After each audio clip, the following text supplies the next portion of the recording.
Bem-vindos a mais um episódio do podcast Ouvindo o Ninho, da Escola de Comunicação da Uniswan, onde nós discutimos temas atuais e relevantes da área da comunicação. No episódio de hoje vamos falar de uma das vertentes mais apaixonantes que tem, que é o jornalismo esportivo. E para falar de jornalismo esportivo, claro, o convidado mais que especial, Heitor Frutuoso, ele que é um sucesso aí na Cazé TV, já foi voz do Roblox, do Sport TV, na TNT Sport, reconhecido internacionalmente. Ele vai contar essa história aí na Argentina, a galera tem um apreço por ele. O Heitor, fera demais, muito bem-vindo, cara, esse bate-papo aí. Cara, eu não sei se é sucesso, né? Mas, assim, a gente aparece lá, a galera fala que gosta, às vezes mente, né, pra dar uma moral, mas é isso, prazer estar com vocês aqui, cara. Eu sou o Lucas Moreira e para me ajudar aqui nesse bate-papo com o Heitor, pra gente tirar tudo dele, Gohan. Expectativa aí desse bate-papo, o que você espera? Vai ser divertido, vamos contar aí junto com o Heitor aqui, saber o segredo dele. O segredo é ótimo. Heitor, você que passou, cara, pelo Sport TV, eu vi até... Eu conheço, né, o Heitor, vi ele recebendo ali mimo do Sport TV. Você que começou aqui, ele é aluno de jornalismo aqui da nossa faculdade, da Uniswan. Ele que já narrava e veio buscar o conhecimento, se matriculou e agora estuda aqui na Uniswan. Hoje, narrador da Cazé TV, tem passagem pela TNT, também uma passagem pelo Sport TV. E como que você evoluiu assim para poder aprender e ter essas oportunidades nessas grandes empresas, mesmo com pouco tempo de faculdade? Você também traz para a gente o período que você está agora. Então, eu tô do quinto, agora indo para o sexto período. Acho que, falando primeiro no caso da própria Uniswan, é legal o quanto que o conhecimento que eu tive aqui, não só, às vezes a pessoa tem aptidão para uma certa área dentro do jornalismo, né, dentro da comunicação, só que ela se prende às vezes só naquele lugar, naquela zona de conforto e não sabe a possibilidade de coisas, né, que o mundo dentro dessa área pode oferecer para ela. E eu fui aprendendo, né, durante os períodos, durante, né, os processos, com os professores, com os alunos também, né, que ajudam, um está ali sempre ajudando o outro, querendo que o outro sempre evolua. Coisas que eu poderia também, além da narração, poderia estar fazendo com um trabalho relacionado à comunicação. E, claro, também uma questão muito importante, né, que é a veracidade. Você sempre ter a verdade na sua voz, no seu texto. E isso foi uma coisa que me impactou muito para transmitir mensagem para as pessoas. E, a partir daí, assim, eu fui usando os conhecimentos, né, que a gente vai tendo na teoria para colocar em prática. E isso foi me ajudando muito a evoluir, me ajudando muito a crescer. Então, a Uniswan, sim, tem uma parcela de contribuição legal nisso daí. Como um aluno, né?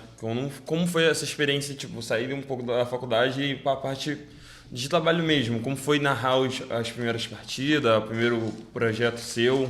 Como foi essa experiência? Eu estava conversando, a gente conversando em off aqui, né? Eu já faço narração assim, há bastante tempo.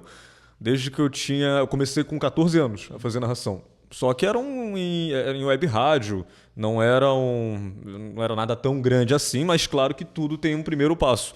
E na primeira vez que eu comecei a narrar, eu estava muito nervoso, muito ansioso, mas a gente vai tentando, vai melhorando e vai aprimorando conforme o passar do tempo. E da mesma forma eu fiquei nervoso quando eu fiz a primeira transmissão na Cazé TV, porque é um ambiente muito bem estruturado, é um lugar que você está ali, sabe que muitas pessoas estão acompanhando você. E para uma primeira vez, você fica nervoso, né? Você fica meio ansioso. Mas eu sempre vejo o que eu faço de errado, o que eu tenho feito ali que não foi legal no momento, que eu olho e falo, cara, isso daqui eu poderia ter feito dessa forma, eu não poderia ter feito dessa forma. E essas pequenas pausas que você faz para ver, e eu não digo só em narração, eu digo em tudo que você faz no seu trabalho, quando você revisa, eu acho que a revisão é uma coisa muito importante, uma revisão, uma auto-revisão, porque muitas das vezes a gente faz um trabalho só por fazer e deixa ali largado. Então, eu acho importante uma cobrança, que claro, não exagerada, você não precisa todos os dias tá se cobrando, até porque você não é perfeito, mas eu acho que a partir do momento que você bota a mão na consciência e pensa, cara, eu posso ser um profissional melhor, posso ser uma pessoa melhor, você consegue evoluir dentro da sua área. Então, a primeira vez foi difícil, foi cansativa também, mas com o tempo você vai aprimorando. E até hoje também eu venho tentando aprimorar, até porque, como eu disse, ninguém é perfeito, a gente vem tentando ser quase 100%. Perfeito. A gente tem como referência muito o rádio, a televisão, e você teve uma oportunidade não só na Cazé TV, que é uma plataforma streaming, né, que você narra jogos lá, e você pode até contar um pouco dos bastidores sobre, só que dessa nossa referência de ter rádio e televisão como exemplo desde pequeno, mas agora esse jeito de assistir as coisas nas plataformas, eu gostaria de falar o que tem de diferente, porque do jeito que a gente assiste é uma coisa, mas para quem faz é uma outra linguagem, uma outra pegada, e como foi esse aprendizado lá dentro para você? Diz então a diferença do streaming para a TV, para o rádio, né? Exatamente. Tá. Eu vou trazer primeiro vantagens e desvantagens, tá? Sendo consumidor e sendo um trabalhador também. A gente que trabalha nessa área, hoje a gente tem uma diversificação muito grande, né, das mídias digitais, e isso é bom porque gera muito mais oportunidade. Eu acho que há bastante tempo, né, era mais difícil você estar ali para aparecer na TV, para você, até no próprio rádio também, você ter um minuto, né, de fala. Hoje, com a internet, a multimídia ajuda você a ter oportunidade de aparecer em momentos que você nunca imaginava na sua vida. E coisas básicas. Seja em texto, seja em rádio, seja em vídeo. Como consumidor, tem vantagens também no sentido de... hoje a Cazé TV ela coloca a pessoa que não tinha condição antes de pagar uma TV por assinatura para estar assistindo o jogo do time dela. E não só em casa, mas assiste na rua, assiste no trabalho, na escola. Às vezes, e aí é uma impressão minha, tá? Isso é uma opinião minha. Eu tenho a impressão que a internet ela vem mexendo um pouco com a mente das pessoas em vários sentidos. Às vezes as pessoas não prestam atenção na informação. E aí eu não sei se é culpa da internet, se é culpa da geração, né? Até porque tem muito que se fala, né? A nossa geração é uma das que menos presta atenção nas coisas. Mas eu acho que a internet tem um pouco de culpa nisso, né? Eu não sei se é por conta do conteúdo, de tanto de conteúdo que vem, né? A enxurrada de coisas que vem pessoas, mas eu acho que não é algo que atrapalhe tanto. É só uma impressão pessoal minha e não chega a ser algo que vai prejudicar. Mas, por outro lado, só são vantagens, cara. As pessoas hoje conseguem se comunicar nas transmissões. Antigamente, você não tinha a opinião delas de forma direta. Hoje, você coloca ali, o cara participa, você bota a tela dele lá no WhatsApp, no Instagram, enfim, seja onde for, ele dá opinião, ele faz isso junto com você. Porque muitas das vezes, você não tem um feedback de como você está fazendo um programa, de como você está fazendo uma transmissão. Só que as pessoas que estão acompanhando você podem fazer aquela transmissão junto contigo e influenciam diretamente de alguma forma. Um gancho disso, trabalhar, narrar pela internet, né? Hoje em dia a gente tem não só a Globo como transmissora de jogos, né? Tipo, tem a Cazé, tem a Amazon e tem vários narradores também. Como você falou, pela internet tem essa diferença, tem essa interação. Eu queria perguntar uma opinião sua. Narrar pela internet, desse jeito mais descontraído, mais participativo, é uma maneira que você acha legal, bacana, uma maneira que vai vir para ficar? Ou você gosta daquela maneira de ser mais formal, ser mais emotivo, mais emoção, passar emoção para a pessoa durante o jogo? Eu acho que dá para juntar os dois. O Luiz Roberto, ele é um cara muito formal, né? Ele é um cara muito sério. Eu estou usando ele como exemplo, mas tem outros narradores, o Luiz Roberto, o Luiz Carlos Júnior e tal. Ele é um cara que ele vai estudar para o jogo, ele tem muitas informações, né? Ele prepara um material muito grande para qualquer partida, mesmo que seja do Campeonato Carioca, mesmo que seja do Brasileiro ou até do Mundial de Clubes. E isso eu acho muito legal, inclusive é um narrador que eu me inspiro bastante, é um cara que me inspirou a trabalhar com narração, porque a pessoa está ali às vezes olhando o jogo, só que ela não sabe muitas das vezes o contexto de certas situações. Por que um jogador está usando uma faixa branca na cabeça, por que ele tem alguma tatuagem específica, e, enfim, são informações que às vezes você usa, tem muitas que são inúteis, mas tem outras, cara, que por mais que não sejam, que vá mudar muito a vida do cara que está assistindo, ele vai ter talvez um pensamento diferente, ele vai pensar de outra forma acerca daquela informação que você passou. Sobre a questão de diversão, né? E eu acho legal você se divertir também na transmissão. Eu acho que você consegue juntar os dois. Até porque, às vezes, um jogo tá chato, às vezes o jogo não tá muito legal. E se você é uma pessoa que é extrovertida, né? Que tem facilidade de se comunicar com o público, que tem alegria, né, dentro de você, facilita a transmissão não só de quem está assistindo, mas quem está do seu lado também. Porque muitas das vezes tem a questão do entrosamento da equipe que está ali ao vivo. E às vezes você não conhece muito bem um cara, não sabe se ele é muito de brincadeira, se ele é muito sério. Eu acho que você conseguindo conduzir das duas formas, informação e diversão, e claro, dentro de um limite, até porque você não está ali para ser palhaço, né? Você está ali para ser profissional. Queria dar um exemplo com o Romulo Mendonça, né? Que ele é mais brincalhão pela Amazon, tem essa Sim, opção. Mas ele é um cara estudado também. Se você reparar, e até no basquete, onde ele brinca bastante, né? Onde ele faz ali os bordões com o LeBron, né? Que são, pô, O pessoal gosta muito. Pra todos os jogadores ele tem um bordão. Cara, é maravilhoso. Com o Gabigol, né? Também é maravilhoso. Mas assim, eu acho que ele também é um exemplo legal, porque ele consegue misturar os dois. O Dandan, eu acho o Dandan legal no sentido do quê? Eu acho que ele é um cara muito carismático, ele é muito povão, vamos colocar assim, mas ao mesmo tempo ele consegue dar uma seriedade pro jogo quando ele precisa. Então, cara, eu acho que é isso, é você não ser palhaço, também você não precisa ser congelado, você não precisa ser um monge durante a transmissão, mas, cara, você consegue juntar os dois, eu acho que fica legal e fica leve de fazer. O Dandan, completando só uma opinião minha, ele consegue me prender vendo um Brusque e CRB, com todo respeito aos dois. Maravilhoso. Né? Mas é porque ele Numa traz... segunda-feira chuvosa. Exatamente, a segunda-feira chuvosa. Cara, falando de Olimpíadas, você fez a cobertura. Eu quero saber dos bastidores como foi estudar talvez aquele esporte que você não tinha nenhum tipo de contato, como foi se aprofundar para fazer uma cobertura e se você criou algum tipo de vínculo, de identificação com algum personagem. Porque a gente sabe que além de tudo, tem o patriotismo de você querer torcer para aquele cara, o Calderano, a galera do Brasil para ir longe, para conseguir uma medalha. Como foi, cara?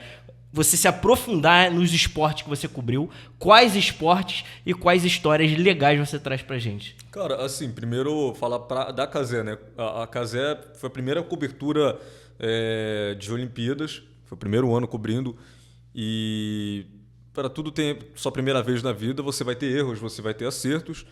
E a Cazé teve vários erros, mas teve muitos acertos também. E assim, a Cazé se preparou muito para fazer as transmissões, para chegar ao público, pelo menos se não todos, mas a maioria dos esportes, né, para que ficasse mais acessível para o brasileiro. E foi muito legal por uma primeira vez. Falando de mim, de muitas pessoas também lá que estavam comigo, que não tinham muito conhecimento dos esportes que estavam lá. Você falou do tênis de mesa, eu comentei contigo aqui, eu já tinha feito uma vez uma transmissão de tênis de mesa, mas tinha muito tempo. Então, pô, eu não lembrava muito de regra, eu tinha que dar uma estudada a mais e tal. E a gente receber as escalas, é até engraçado isso, porque lá em Paris são 5 horas de diferença, né? No caso, à frente daqui.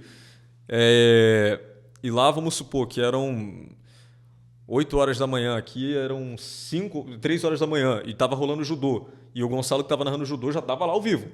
Eu chegava às vezes 4 horas da manhã para fazer o tênis de mesa, com sono do caramba, cansado. Mas tava lá dando emoção. Vamos lá, não sei o que, o cara, mas tava indo. E aí, cara, eu pedi ajuda para a Liane Kosaka, né, que a Liane Kosaka jogou a Olimpíadas de 92 em Barcelona com a Mônica Dotti, inclusive outra grande mesa tenista brasileira. A Liane é craque, gênia assim, no tênis de mesa para mim e uma pessoa querida, me ajudou muito. Cara, muito legal, cara, o carinho que ela teve assim por me apoiar, porque a gente estava até conversando aqui a questão não dos alunos, né, de um estar ajudando o outro e no trabalho você vai ter isso também, né, de um tá ali para te ajudar, porque a transmissão só vai rolar se os 2, os 3, os 4 que estiverem juntos ali tiverem uma conexão legal. E aí a Eliane foi me ajudando, ela falou, é isso. E foi me ajudando e foi. Aí mais tarde tinha que fazer canoagem slalom. Eu falei, caraca, eu não tinha ideia de como funcionava. Eu liguei pro Denis Teresani, ele era técnico, né, de canoagem slalom, e ele foi me explicando as regras, assim, numa ligação, 25 minutos de conversa ali que a gente teve no dia da transmissão. Ele falou, é isso daí. Eu falei, então beleza, e fizemos, foi legal também. Aí mais tarde tinha boxe. Eu falei, caraca, aí eu liguei pro Eduardo O'Hara, que é comentarista da ESPN, fez participação lá na Cazé também, e ele é especialista, né, em lutas, em artes marciais, ele foi me ajudando. Então foram momentos, cara, únicos. Você falou dos atletas, né? O Hugo Calderano eu me identifiquei muito porque o Brasil nunca conquistou uma medalha olímpica no tênis de mesa. E ele chegou muito empolgado para ganhar, cara. Ele passou muito perto de garantir pelo menos ali um bronze. Infelizmente ele acabou perdendo também a decisão no terceiro lugar. Mas os brasileiros acompanhando ele ali, todo mundo estava junto com ele, viu que ele deu a vida para chegar, eu achei muito legal. Infelizmente não foi dessa vez, mas a preparação dele, cara, o mental dele estava forte e não estava no dia dele. E acho que outra atleta também que me chamou muita atenção foi a Bia Ferreira, que eu narrei a medalha dela no bronze do boxe. Ela tinha perdido para Kellen Harrington na Olimpíadas de 2021. Foi 2021 isso, no Japão. E ela teve a revanche. Ela perdeu a luta para Kelly de novo, mas como no boxe não tem desse terceiro lugar, ela acabou garantindo a medalha do bronze também, junto com a Kelly Harrington. Então foi um momento marcante também, porque foi outra que veio com garra para tentar ganhar, para tentar chegar à final, acabou que não conseguiu. Mas eu acho que essa dedicação dos atletas, que muitos deles às vezes não têm estrutura para treinar aqui no Brasil, né? E pouco se fala disso, né? Como, por exemplo, no futebol, e não é tirando o mérito do futebol, mas o jogador tem, né, equipamento e tal, isso. Muitas das vezes o atleta não tem um mínimo, não tem um sumo mínimo para estar fazendo treinamento também, para estar disputando as competições. Então, foi uma experiência muito bacana fazer as Olimpíadas. Aproveitando o gancho das Olimpíadas, Heitor, queria te perguntar se é um sonho seu narrar uma Copa do Mundo. Também queria saber se é um desafio também, porque mexe muito com a emoção do povo brasileiro, né? É uma coisa muito nossa, Copa do Mundo, Brasil. Também, tipo assim, vários jogadores de várias nacionalidades diferentes. Queria saber se é um sonho e aí, qual seria o desafio também? Sonho, assim como a Olimpíada, também porque é um evento muito legal de se fazer e de assistir também.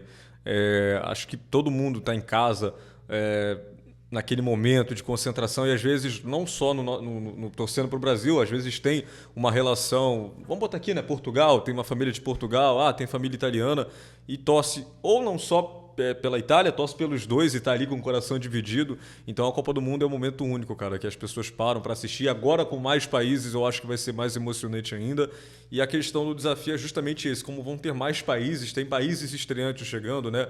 A gente vai ter aí o Cabo Verde, as africanas, né, que chegaram, da Norte América também, enfim, muitas seleções novas. E aí quando você faz uma transmissão, por exemplo, vamos botar aqui França e Argentina, são duas seleções conhecidas, você conhece os principais jogadores, você sabe quem que são os atletas ali que mais se destacam, até mesmo os menos que se destacam ali, você sabe quem é que está naquela seleção. Você vai pegar uma seleção de Cabo Verde, uma seleção do Haiti, de Curaçao, você não tem tanto informação, você não tem muito de onde tirar. O máximo, claro, que você vai fazer ali é você falar onde que fica localizado aquele país, a população. Você vai tentando puxar algumas informações que você acha. A gente já estava falando essa questão, né, ainda há pouco, né? Do que você acha interessante de colocar e às vezes o que vai tocar a pessoa que está assistindo ali, né? Porque às vezes você vai dar uma informação, sei lá, tal país tem tantos milhões de habitantes e fica em tal lugar. E aí você vai jogar isso no ar, não fica tão legal. Então é legal às vezes você dar um contexto, né? Se explicar, né, a população, como que ela por que esse país está tão significativo para ele estar jogando uma Copa do Mundo, né? E essas informações fazem com que o público se interesse pela transmissão que está ali. Então, um dos maiores desafios, talvez, dessa Copa do Mundo não é só estar fazendo pela primeira vez, mas é do fato de você ter, às vezes, seleções que você não conhece muito e está fazendo com que aquele atrativo seja interessante para a pessoa. Você conta a história, você apresenta ao público, né? Da sua maneira, é muito legal, né? E aí pode ser tanto com diversão, pode ser tanto, claro, que dentro de um tom do limite, de um respeito. Você não vai passar do desrespeito dentro de uma transmissão com um certo país, mas você vai estar ali para a pessoa ficar interativa com você também e ligado no que está acontecendo. Perfeito, coisa linda. Heitor, o impacto, cara, das plataformas, você que foi um cara que já transmitiu muitos jogos no YouTube, na Twitch, agora tem a Kick, se eu não me engano também, toda hora surge uma, e o mercado de narração que vai além do futebol tradicional. Como eu adiantei aqui no início sobre o seu sucesso na Argentina com a Copa Roblox. E como foi isso que você chegou até a esse ponto de ser o narrador oficial da Copa Roblox, ter esse reconhecimento? Como foi ter esse carinho dos hermanos e como é para você narrar jogos como FIFA, CSGO, enfim, esse outro mercado não tradicional assim na vida de um narrador? Então, o FIFA, o CS, eu já tinha narrado antes do Roblox. Pra te falar a realidade, assim, eu nunca tinha visto... Eu já tinha visto o Roblox, mas eu nunca tinha jogado. Então, não fazia ideia de como é que funcionava. E aí, no meio do telefone assim mexendo, eu vi uma transmissão de um corte que já existia o campeonato, mas ainda não era tão conhecido. E eu falei, cara, pô, engraçado, um monte de boneco quadrado chutando uma bola. Eu falei, pô... Isso é maluco, mas eu falei, um dia eu vou entrar pra ver, vou narrar de brincadeira pra ver como é que é. Aí eu entrei em contato com o Santos Massina, que é o dono do campeonato, que tem o canal dele, onde ele transmite o campeonato. Falei, cara, eu faço narração, eu transmito jogos assim, já fiz FIFA, já fiz da vida real e tal. E eu queria estar narrando. Ele, não, beleza. E aí, cara, a gente fez o campeonato, a princípio inspirado na Libertadores, com o nome Copa Libertadores Roblox, e pra tu ver, a loucura foi tão grande que chegou na Conmebol, né, que enviou aquela notificação falando que era pra tirar o nome da Libertadores, porque senão ia entrar em processos, caramba, 4. Falei, cara, que loucura. Aí tiramos o nome da Libertadores. E aí, cara, no dia que teve o Boca e River, né, que foi um super clássico que rolou, a galera tava muito, muito, muito engajada pra ver, tava todo mundo... A gente estava falando aqui, né, da questão da multiplataforma, você consegue ver de casa, a galera vendo na rua, vendo no bar, tinha gente na barbearia assistindo o campeonato. E aí teve um lance até do Cachorrão, né, que era o jogador do Boca, ele foi cobrar o escanteio, e esse lance ficou muito famoso lá por uma narração que eu fiz. E aí a galera começou a acompanhar mais ainda o campeonato. E aí começou a ter apelo não só pela minha narração, mas pelos times que estavam lá também. E isso me ajudou, cara, a ter esse reconhecimento nos esportes também, que é um outro mercado que eu acho muito bacana. Eu gosto muito de jogo, assim. Do Roblox, se eu vou ser sincero, eu não jogo tanto. Hoje, como eu trabalho, é claro que a gente tem que estar, né, entretido no que está acontecendo ali dentro, mas não era, a princípio, um dos meus jogos favoritos, mas eu gosto muito de jogo. É uma área que eu acho que, cara, a galera que gosta de comunicação também pode se aprofundar, porque além de ser muito divertido, é um mercado muito diversificado. Então você pode, às vezes, estar encontrando uma oportunidade dentro dos esportes também. Heitor, queria te perguntar agora uma pergunta que nós todos que assistem futebol, a gente somos apaixonados, a gente vive isso, e você como narra, eu queria te perguntar essa responsabilidade que você tem, né? Que tipo assim, você tem que passar o lado jornalístico da parte do esporte, que tem que ser parcial, e ao mesmo tempo você tem que passar emoção. Qual é o tão desafiador você passar essa emoção e essa responsabilidade ao mesmo tempo? Você acompanha futebol, você tem que passar essa emoção, mas ao mesmo tempo tem que ser imparcial. Como é essa sensação? Qual é esse desafio? Acho que a gente vai aprendendo com o tempo a lidar com isso daí. Acho que a questão da imparcialidade, né? Isso daí no início você às vezes fica, claro, se for um jogo do seu time, pendurado ali, você quer torcer e tal, mas você entra tão concentrado, né, para fazer o seu trabalho que aquilo passa despercebido da tua mente, cara. Que o plano torcedor fica em último momento ali e você só tá ali para fazer o seu trabalho e bem. A preocupação, no caso até do narrador falando em si, quando ele entra na transmissão, cara, eu juro para você, o que ele mais está preocupado é em se sair bem. Porque às vezes o cara fala, mas tal fulano tá narrando pro tal time dessa forma, com mais emoção. E às vezes, claro, eu acho que o lado torcedor pode sim influenciar isso daí na hora do trabalho, mas às vezes é o momento do jogo também que pede, né? E você tem que analisar o contexto. Às vezes é um time que está numa situação ruim, é um gol que vai tirar um time do rebaixamento, é um gol que vai colocar o time na Libertadores, é um gol que vai dar o título, e aí você vai ter que analisar o contexto, por que ele está colocando emoção.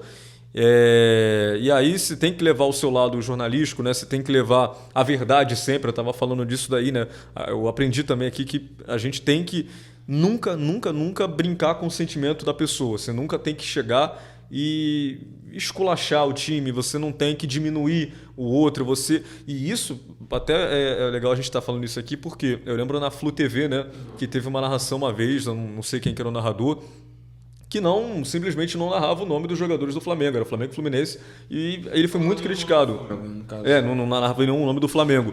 E aí ele foi muito criticado por isso. E eu acho que, cara, realmente foge do profissionalismo. É uma TV de clube? É um outro caso? É. E aí, claro que você vai ter um pouco mais de emoção nos gols, nos lances do Fluminense. Mas eu acho que o profissionalismo, ele pede para que quem está acompanhando saiba o que está acontecendo. Porque ele não sabe, às vezes, quem é que está assistindo, né? Se é um público novo, se é um público se já é antigo, ele não tem ideia de quem está assistindo ele. É todo tipo de público que está acompanhando. Então, cara, são coisas, eu citei esse exemplo porque são coisas bobas, mas que fazem com que o nosso trabalho ou ele seja diminuído ou ele seja mais qualificado. Para a gente fechar aqui com chave de ouro, Heitor, vou te perguntar, já tem muito a ver com isso, que é a credibilidade. Você trabalha na Cazé TV e é muito interativo. As pessoas participam, seja com vídeo, com áudio, mandando uma pergunta, uma bobeirinha, às vezes, que pega você ali no chat. Aí você lê e, às vezes, te dá aquele famoso gatilho de falar uma besteira, de descontrair. Sim. Cara, então, qual é o teu compromisso com a credibilidade? Principalmente com a verdade, tá passando uma informação, mas também de ser comedido ao opinar ou brincar, já que tudo acontece a todo tempo e a gente tem aquela frase, o print é eterno, e hoje em dia até o clipe é eterno, sim, né? Sim. As pessoas recortam ali e para poder tu desmentir, meu irmão, até explicar que Francisco não é Chico, Chico não é Francisco, acabou, né? Cara, é muito engraçado assim, porque a gente tá de olho no que acontece também no chat, o que a galera tá falando, a gente tava falando que, pô, o pessoal faz junto a transmissão com a gente, então a gente tem que ver o que eles pensam. E assim, tem comentários que a gente olha, que a gente vê que é algo produtivo, né? Tem cara que vai entrar só para xingar, tem cara que vai entrar para reclamar, outros que vão entrar para agradecer e tal, vai ter um monte de coisa. Tem coisa que eu olho, cara, que dá muita vontade de falar, de rir, só que eu não rio e nem falo, eu rio por dentro e fica ali guardado, porque é muito absurdo. Entendeu? É muito absurdo que você lê e você fica, cara, não é possível que o cara... Vale a pena? Será que vale a pena? Pô, o cara para o tempo da vida dele para comentar isso. E aí, cara, tem coisas que, pô, eu acho engraçado, que eu acho que vale a pena falar e que eu coloco no ar. Então, essa interatividade hoje, cara, ela, claro, muitas das vezes pode atrapalhar, como você falou, muitas das vezes as pessoas podem tirar de contexto. Uma vez eu fiz uma piada idiota, mas assim, não era nada ofensivo, falando do Amapá. Foi uma piada muito boba mesmo. Teve gente do Amapá que a maioria que estava assistindo do Amapá, a galera gostou, falou, pô, legal, tá, não sei o que, sem graça, não sei o que. Mas teve um cara só, para você ver às vezes, que chegou e falou, que desrespeito com o Amapá.